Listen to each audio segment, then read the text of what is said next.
Bismillahirrahmanirrahim. Karena ketika berada di istana Fir'aun, ya sudah namanya di istana, dia akan dimanjakan dengan segala yang dia inginkan dia dapatkan. Ya. Kita lihat bagaimana Nabi Musa ketika berada di sana, ketika dia ribut sama orang dari Egypt itu, ditahan langsung mati. Sisa-sisa kehidupan di istana itu harus dihilangkan. Dicuci 10 tahun mengembalakan kambing. Lalu muncul Nabi Musa sebagai sosok seorang nabi yang paling sabar.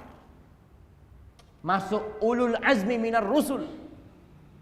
Bayangkan Nabi Muhammad SAW ketika disakiti salah seorang yang di masa Rasul SAW, beliau mengatakan, laqad udhiya Musa bi akthar min hadza fasabar. Nabi Musa sudah digodain, sudah diganggu sama kaumnya lebih dahsyat daripada aku, dan Nabi Musa bersabar. Antum lihat kesabaran Nabi Musa setelah 10 tahun ngembala kambing. Semua nabi itu ngembala kambing agar dia menjadi sosok yang kuat. Jadi kalau antum mau kuat, ya kalau ada orang-orang yang suka marah ya, kadangkala emosinya nggak terkandi, itu ngembala kambing. Istrinya mungkin lihat suaminya pemarah, bismillah, bilang, mas, mulai besok mas, habis asar ngembala kambing. Apa? Belikan kambing 20 ekor gitu kan. Itu melatih, bener loh jamaah. Melatih kesabaran seseorang. Bagaimana Nabi Musa setelah 10 tahun diangkat menjadi nabi yang penuh dengan kesabaran. Karena Nabi Musa ini menghadapi kaum yang na'udzubillah min syarri. Menghadapi Bani Israel yang mereka itu bandel dan suka menyakiti. Bayangkan mereka ngomong bahwasanya Nabi Musa ini dulu di masanya Bani Israel itu orang mandi laki sama laki nggak apa-apa. Laki sama laki mandi bareng saling melihat auratnya itu biasa. Tapi di syariat Islam nggak boleh. La yanzurur rajulu ila auratir rajul, itu syariatnya Nabi Musa. Tapi dalam syariat kita lelaki tidak boleh melihat aurat lelaki. Walaupun kita lihat di masyarakat kita ya, di banyak pesantren, ya Allah kesian. Saya melihat di beberapa pesantren, bukan di sini, nggak tahu yang di sini, di Bondowoso, di Jember itu tempat mandinya itu bak panjang gitu ya. Semuanya itu kayak tuyul mungkin ya Pak. Telanjang semuanya. Saya lihat, ya Allah kata dia, kita berkunjung kok kayak gini kata dia. Mungkin apa mereka pakai syariatnya Nabi Musa gitu ya. Allahu a'lam bishawab. Tapi dalam Islam la yanzurur rajul ila auratir rajul. Enggak boleh. Seorang lelaki melihat aurat lelaki itu dalam Islam enggak boleh. Di syariat Nabi Musa boleh. Nabi Musa karena malunya, beliau tidak mau mandi bareng sama kaumnya. Beliau mandi sendirian. Apa kata kaumnya? Oh, Nabi Musa ini tidak mau mandi sama kita karena ada penyakit kayak model hernia gitu. Kata mereka, dia takut kelihatan tuh, anunya, kemaluannya sama kita. Masya Allah, itu kaumnya seperti itu, yang diselamatkan dari Fir'aun ya, ngomongnya seperti itu kepada Nabi Musa alaihissalam. Akhirnya Allah ingin menyelamatkan Nabi Musa dari tuduhan kaumnya. Ketika lagi mandi Nabi Musa, beliau meletakkan pakaiannya di batu. Subhanallah. Lagi mandi batunya kabur. Nah, sahih, hadisnya sahih. Kabur itu batunya. Nabi Musa lari sama tongkatnya, dipukul itu batu. Thawbi hajar, thawbi hajar. Kata Rasul sampai seakan-akan aku melihat pukulannya itu membekas di batu itu. Thawbi hajar. Batunya itu lari ke arah tempat mandinya Bani Israel. Bayangkan Bani Israel itu tidak melihat mukjizat Allah, batu bisa lari. Yang dilihat Nabi Musa. Oh, ternyata nggak apa-apa Nabi Musa ini. Itu dia. Allahu Akbar. Allah ingin menyelamatkan dengan cara seperti itu. Thawbi hajar, thawbi hajar. Kita lihat Nabi Musa setelah kekuatan fisiknya didukung dengan kekuatan imannya, kekuatan jiwanya untuk menahan nafsunya, menahan emosinya, dan penuh kesabaran Nabi Musa.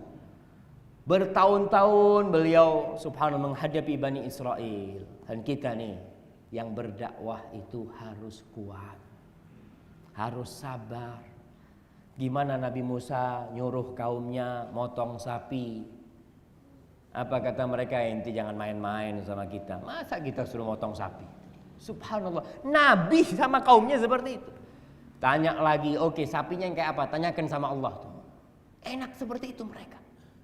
Nyuruh Nabi Musa menanyakan kepada Allah SWT. Dan kita lihat bagaimana Bani Israel ketika disuruh masuk ke Baitul Maqdis.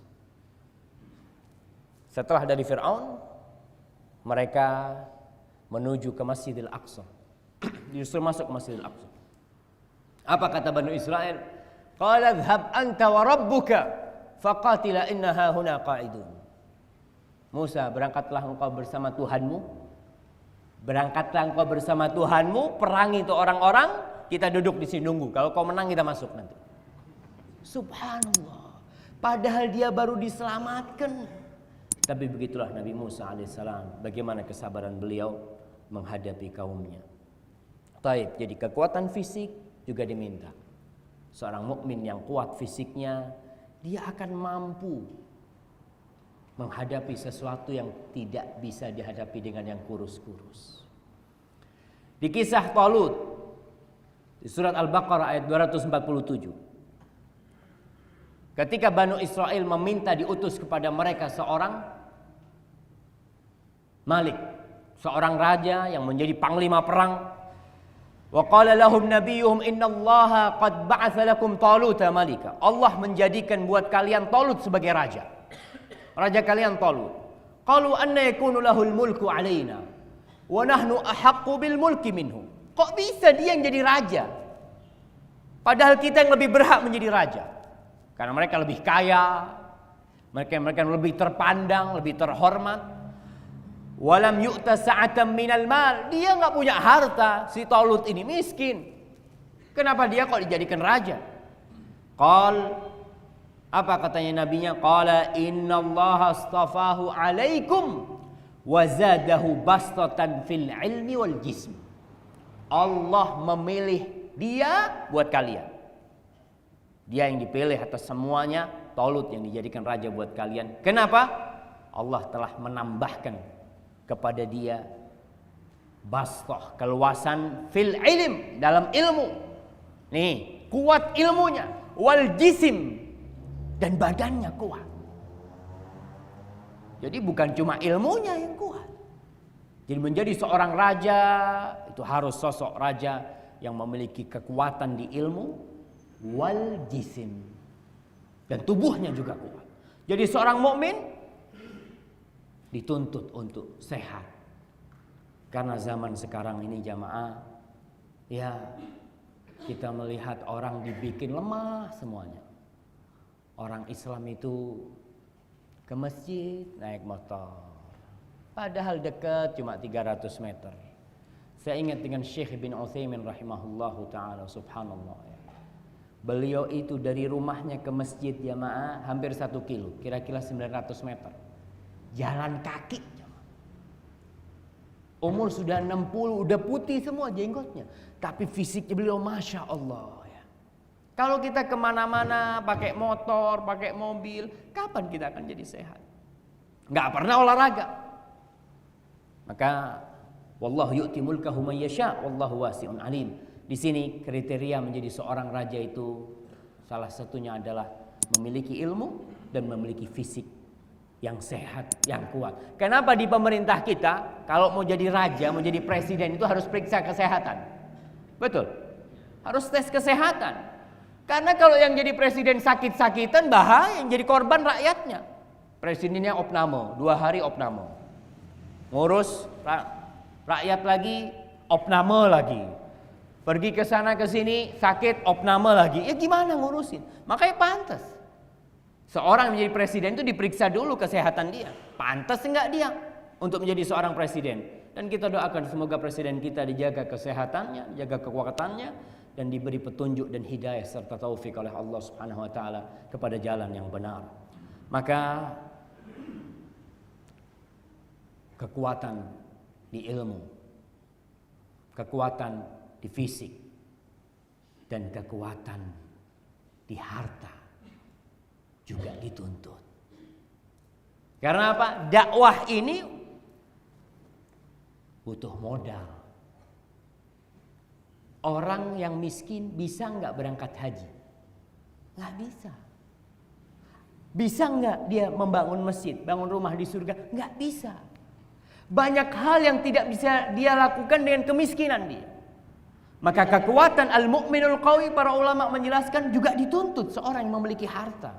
Seorang mukmin untuk menjadi kaya, tapi ingat, kaya untuk akhirat. Karena kalau antum kaya untuk dunia, antum lemah. Jadi ada orang yang mengejar dunia, tapi ada orang yang dikejar dunia. Orang kalau dikejar dunia itu nggak bisa berhenti dia. Terus dia lari. Padahal inti berhenti. Nggak bisa, karena di belakang dunianya ngejar dia. Terus harta itu akan datang kepada dia, jemaah. Maka sekali lagi, dalam urusan harta dituntut seorang mukmin itu menjadi yang kuat dalam urusan harta.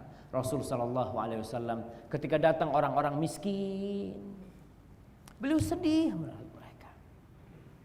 Beliau diam ya di wajah Nabi itu, ya Allah. Rasul menyuruh sahabatnya untuk bersedekah. Datang seorang Ansor membawa duit di kantong itu sampai tangannya susah ngangkat duit itu. Ditaruh di depan Rasul sallallahu alaihi wasallam. Hadza fi sabilillah. Rasul sallallahu alaihi wasallam langsung berseri-seri wajahnya.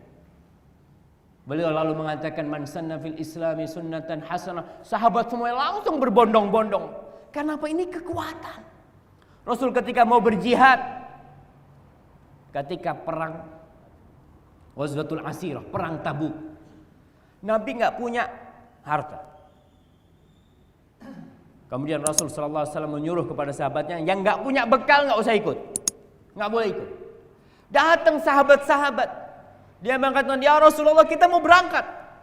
Apa kata Rasul sallallahu alaihi wasallam? La ajidu ma ahmilukum alaih. Aku nggak bisa bawa kalian. Nggak ada kendaraan. Pada musim panas, jarak perjalanan antara kota Madinah ke Tabuk itu 700 km. Maka mereka yang lemah nggak boleh ikut sama Rasul sallallahu alaihi wasallam. Tawallau wa a'yunuhum tafidu minad dam'i hazanan an la yajidu ma yunfiqun. Mereka pulang menangis, meneteskan air mata karena nggak bisa berangkat bersama Rasul sallallahu alaihi wasallam. Nggak punya nafkah untuk berangkat. Karena butuh modal berangkat ke sana. Tapi itu niat mereka. Kekuatan iman kita bicarakan, tetap yang utama kekuatan iman. Pulang dari Tabuk, Rasul sallallahu alaihi wasallam mengatakan, "Inna fil madinati rijalan ma sirtum masiran wa la qata'tum wadiyan illa kanu ma'akum."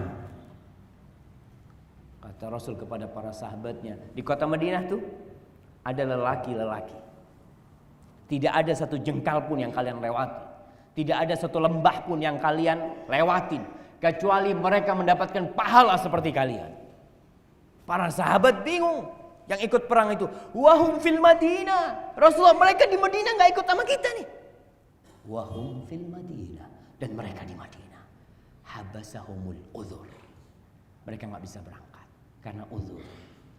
Tapi ingat, kekuatannya tetap kekuatan iman yang utama. Kekuatan harta dituntut. Seorang mukmin yang banyak hartanya, insya Allah bermanfaat buat umat daripada mukmin yang dia lemah.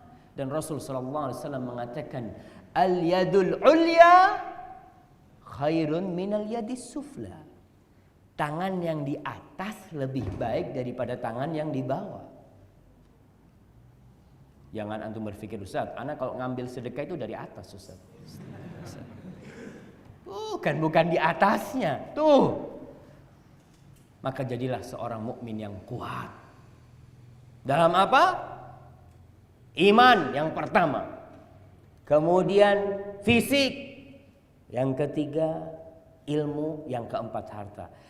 Di dalam kitab At-Tabaqat Al-Kubra karya Ibn Sa'ad, ketika terjadi pembaiatan, nih Abu Bakar dan Umar dan Abu Ubaidah berangkat ke tempat orang-orang Ansar. Karena orang-orang Ansar pada waktu itu ribut mau cari khalifah. Maka datang ke sana Umar bersama Abu Bakar Siddiq, menawarkan kepada mereka bahwasanya yang berhak menjadi khalifah dari kalangan Quraisy. Lalu Umar mengatakan kepada Abu Bakar, Ubsud yadaka nubayi' laka. Abu Bakar, kasih tanganmu tuh. Aku akan baiat. Kita baiat.